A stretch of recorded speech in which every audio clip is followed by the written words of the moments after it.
Hey everybody, my name is TaoMan, and in this video I will show you how you can simply kick someone from your regiment in Call of Duty. And let's start. The first thing you want to do is just go right top corner to your regiment. So first friend list, then regiments, and you're gonna see it right here, and you want to click manage regiment. And then you're gonna see here kick members. So if you have anyone, you can easily kick someone here. So kick members, and you're just gonna like kick him. Again, you are in a main lobby, go to right top corner, click on your friend list. Now you're gonna click on regiments, manage regiment, and then kick members.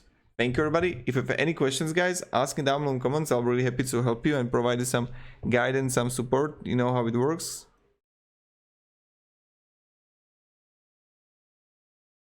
And yeah, have a great day and goodbye.